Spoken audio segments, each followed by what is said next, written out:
नमस्कार दोस्तों, मेरा नाम है भालचंद्र। ब्रह्मांड सिद्धास्त्र में आप सभी का स्वागत है। आज के इस वीडियो में हम चर्चा करेंगे आश्लेषा नक्षत्र की जो स्त्री है वह अगर रिलेशनशिप में हो या फिर प्रेम में हो तो उनके प्रेम के प्रति उनके विचार किस प्रकार के होते हैं, दृष्टि किस प्रकार की होती है, अपेक्षाएं किस प्रकार की होती है, उनका खुद का जो व्यक्तित्व होता है वह किस प्रकार का होता है, सभी के बारे में चर्चा इस वीडियो में हम करने वाले हैं। अपना जो चैनल है ब्रह्मांड सिद्धास्त्र, इस चैनल पर अश्विनी नक्षत्र से लेकर रेवती नक्षत्र तक जो सभी 27 नक्षत्र है, इन सभी 27 नक्षत्रों का जो स्त्री वर्ग है, प्रेम के प्रति उनकी आस्था क्या होती है, विचार क्या होते हैं, इस विषय पर वीडियो अपलोड हो रहे हैं। आप उसका आनंद जरूर लीजिए। इसके पहले हमने करीबन 8 नक्षत्र की जो स्त्री वर्ग है उसके बारे में वीडियो अपलोड ऑलरेडी हो चुके हैं, आप उसका जरूर आनंद लीजिए। इसी प्रकार आज के इस वीडियो में हम चर्चा करेंगे आश्लेषा नक्षत्र के संदर्भ में। तो आश्लेषा नक्षत्र के बारे में अगर कहा जाए तो ये 9वां नक्षत्र है और ये नक्षत्र चतुष्पाद नक्षत्र कहा जाता है, क्योंकि इस नक्षत्र के जो चारों चरण हैं वो कर्क राशि में आते हैं। इस नक्षत्र का जो स्वामी है वो बुध है। इस नक्षत्र की जो देवता है वो सर्प है, आदिशेष जिसे हम कहते हैं वो है। उसी प्रकार ये जो नक्षत्र है वो राक्षसगणी नक्षत्र है। लेकिन देखिए, राक्षसगणी नक्षत्र होने के बावजूद भी इस नक्षत्र में कई ऐसे अच्छे गुण हैं। तो राक्षसगण जो इस नक्षत्र का कहा जाता है या फिर राक्षसगणी नक्षत्र कहा जाता है, इसके पीछे काम क्या है या फिर इसके पीछे का जो अर्थ क्या है, इसके बारे में आगे जाके हम डिटेल में चर्चा करेंगे। तो सबसे पहले यह जो नक्षत्र, मैंने कहा कि यह जो नक्षत्र है वो अंधलोचनीय है और ऊर्ध्वमुखी नक्षत्र इसे कहा जाता है। अब देखिए, इस नक्षत्र के बारे में अगर आपको समझाना है तो एक छोटी सी मैं बात कहता हूँ, उससे आप समझ जाओगे कि इस नक्षत्र की ताकत क्या है या फिर आपको किस तरह से इस नक्षत्र को समझाना चाहिए या फिर इसके जो भाव है वो आप समझ सकते हो। जैसे कि ये जो नक्षत्र है इसे लक्ष्मण का नक्षत्र कहा जाता है। रामायण में जो लक्ष्मण है उनका ये नक्षत्र कहा जाता है आश्लेषा नक्षत्र।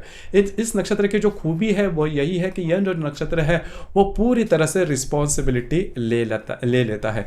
जैसे कि प्रभु राम की जो पूर्ण रिस्पॉन्सिबिलिटी थी वो लक्ष्मण ने अपने कंधे पर ली थी और पूरा जीवन उन्होंने उसके लिए डेडिकेटेड किया था। अब देखिए, प्रभु रामचंद्र का जो नक्षत्र है वो पुष्य नक्षत्र है। उसके बारे में हमने थोड़ी बहुत चर्चा इसके पहले जो पुष्य नक्षत्र आता है उसके बारे में की है, आप जरूर वो वीडियो देखिए।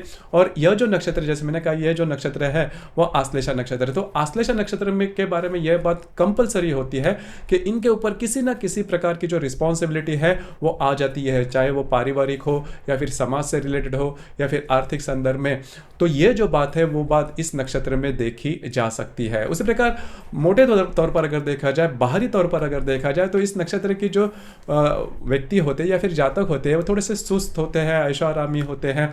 नृत्य, नाट्य, सिनेमा, इसके प्रति इनका जो अट्रैक्शन होता है, म्यूजिक के प्रति इनका जो अट्रैक्शन होता है वो काफ़ी ज़्यादा देखा जाता है। खाओ पियो ऐश करो, इस प्रकार की यह नक्षत्र देखा जाता है। नॉर्मली किसी चीज़ को वो बहुत ज़्यादा सीरियसली नहीं लेते, लेकिन इनमें राक्षसगणी नक्षत्र होने के बावजूद भी यह जो नक्षत्र है वो काफ़ी मतलब प्रेम करने वाला होता है या फिर कुटुंब के प्रति इनका जो अट्रैक्शन होता है वो काफ़ी अच्छा देखा जा सकता है। उदार होते हैं, ईश्वर भक्त भी होते हैं। मतलब नॉर्मली ये जो गुण है वह राक्षसगण नक्षत्र में देखे नहीं जाते। फिर ये इस नक्षत्र में ऐसे कौन सी बात है जो कि इस नक्षत्र को यूनिक बनाती है? अब जो मैं बात कर रहा हूँ वो बात बहुत ही महत्वपूर्ण है। अगर आप इस बात को समझ जाए तो इस नक्षत्र की जो कोर वैल्यू है, जो उनकी इनर जो एलिमेंट है वो आप समझ सकते हो, समझ जाओगे। देखिए, ऊपरी तौर पर अभी जो भी मैंने गुण गिनवाए वो आप देख सकते हो, लेकिन इस नक्षत्र में बहुत ही इंपॉर्टेंट बात है, जब इस नक्षत्र में किसी भी प्रकार की रिस्पॉन्सिबिलिटी आती है तो वो पूरी तरह से ये जो नक्षत्र है वो चेंज होता है। जैसे कि इस नक्षत्र का जो स्वामी जो देवता है, इस नक्षत्र के जो देवता, मैंने शेष या फिर शेषनाग कहा, तो उसी प्रकार से इनमें जो क्वालिटीज़ है वो देखे जा सकते। जैसे कोई भी सर्प या फिर कोई भी जो सांप है वो जब भी अपॉर्चुनिटी देखता है, जब भी कोई भक्ष्य देखता है, जब भी कोई प्रे देखता है तो उस पर झपट कर जाता है। यही बात इस नक्षत्र में देखी जाती है कि कोई भी अपॉर्चुनिटी अगर इनके सामने आ जाए तो इनका जो पूरा व्यक्तित्व है वो चेंज होता है। फिर ये जो नक्षत्र है वो बहुत ही ज़्यादा एक्टिव हो जाता है और इनकी जो पूरी शक्ति है, इनकी जो पूरी एनर्जी है, आप उस समय में देख सकते हो। अब नॉर्मली देखा जाए तो इस नक्षत्र में किसी भी प्रकार के अगर कोई भी रिस्पॉन्सिबिलिटी आ जाए, वो रिस्पॉन्सिबिलिटी किसी भी प्रकार की हो सकती है और वो इस नक्षत्र पर किसी ना किसी प्रकार की रिस्पॉन्सिबिलिटी आ ही जाती जाती है। और जब भी यह रिस्पॉन्सिबिलिटी इनके ऊपर आती है तो फिर इनके जो इनर वैल्यूज़ है वो आप देख सकते हो, फिर यह नक्षत्र है वो पूरी एनर्जी से काम करना शुरू हो जाता है। और उसका उनका जो पूरा व्यक्तित्व, जो मैंने शुरुआत में कहा कि सुस्त रहते हैं, ऐशो आरामी रहते हैं, वो उसमें पूरी तरीके से आपको चेंज देखने को मिलेगा और आप पहचान भी नहीं पाओगे कि यही व्यक्ति जो पहले था वो यही है। तो यह बात इनमें बहुत ही अच्छी देखी जा सकती है। इसी वजह से इनकी जो देवता है वो खास है। तो उनके जो गुण है वो अगर आप समझ में कर लेते हो तो इस नक्षत्र को समझना आपके लिए बहुत ही ज़्यादा महत्वपूर्ण हो जाता है। और यही जो भाव है वो इस नक्षत्र के जो जातक है वो उनमें देखे जा सकते हैं। तो इस नक्षत्र की जो स्त्री होती है उनमें भी यह बात होती है कि जब भी शादी हो जाती है, विवाह हो जाता है, अगर कोई रिस्पॉन्सिबिलिटी आती है या फिर घर में कोई ऐसी बहुत बड़ी घटना होती है जिसके ऊपर इनके ऊपर अगर रिस्पॉन्सिबिलिटी आती है, तो इस नक्षत्र की जो स्त्री है वो सिंगल हैंडेडली वो जो पूरी मतलब जो इनके ऊपर जो रिस्पॉन्सिबिलिटी आती है वो पूरी तरह से अपने हाथ में लेगी और उससे निभा भी लेगी पूरी जीवन। मैंने ऐसे बहुत से ऐसे कुंडलियाँ देखी है कि सिंगल हैंडेडली, मतलब वो जो स्त्री है वो खुद ने उन्होंने शादी न की है, लेकिन घर की जो पूरी रिस्पॉन्सिबिलिटी है वो उन्होंने अकेले बहुत ही अच्छी तरह से निभाई है। तो यह बात इनमें बहुत अच्छी देखी जाती है। तब मतलब ऐसी कोई बात होती है, किसी भी प्रकार की हो सकती है, तब इनके जो वैल्यूज़ है, इनकी जो शक्ति है, इनकी जो एनर्जी है वो आप देख सकते हो। हालांकि नॉर्मली अगर देखा जाए तो आश्लेषा नक्षत्र की जो स्त्री होती है वो नॉर्मली फैशन वेशन करने के मामले में बहुत ज़्यादा पॉजिटिव नहीं होती। नॉर्मल इनका रहन सहन तो अच्छा होता है, इनके वाणी भी काफ़ी अच्छी होती है, इनको बोलना काफ़ी अच्छा लगता है। नॉर्मली हम जो स्त्री वर्ग से अपेक्षा करते हैं उसी प्रकार का उनका व्यक्तित्व होता है, लेकिन बहुत ज़्यादा आधुनिक फैशनेबल वगैरह नहीं होती। लेकिन रिलेशनशिप के मामले में भी ये जल्दी से तो रिलेशनशिप में नहीं आती, क्योंकि फैमिली के प्रति इनका जो अट्रैक्शन होता है वहीं पर इनका सुख देखा जाता है, फैमिली से काफ़ी ज़्यादा अटैच रहते हैं। लेकिन अगर वो आपके रिलेशनशिप में आ जाए तो नॉर्मली आपकी जो पूरी रिस्पॉन्सिबिलिटी है वो अपने कंधे पर ले लेती है और उसके बाद उनका जो पूरा जो व्यक्तित्व है वो चेंज हो जाता है, वो पूरी तरह से डेडिकेटेड होती है। और आपके साथ रिलेशनशिप में आने से पहले या फिर रिलेशनशिप में आने के बाद इनका जो व्यक्तित्व होता है उनमें ज़मीन आसमान का फर्क होता है।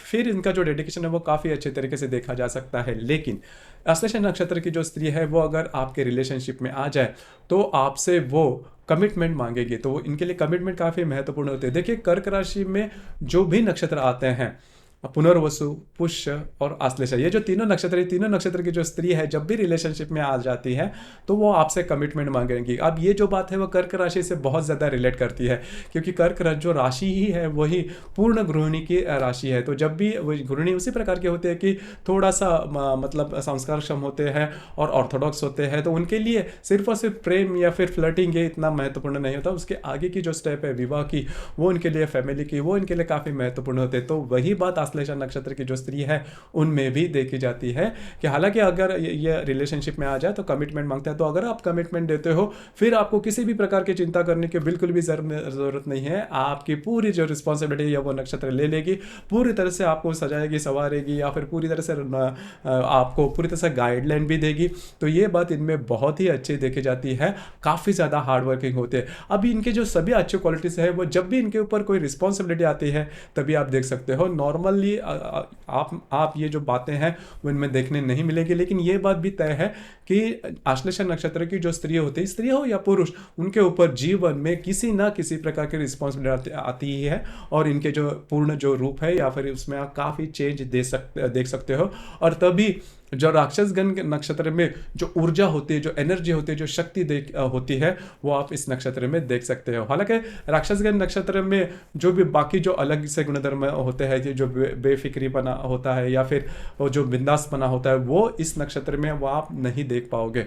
मतलब राक्षसगणी नक्षत्र होने के बावजूद भी ये जो गुण है वो आश्लेषा नक्षत्र में देखे नहीं जाते, इसलिए ये जो नक्षत्र है वो काफ़ी स्पेशल माना जाता है। आपके इसके संदर्भ में विचार क्या है, आपके अनुभव क्या है, नीचे कमेंट बॉक्स में ज़रूर कमेंट करना।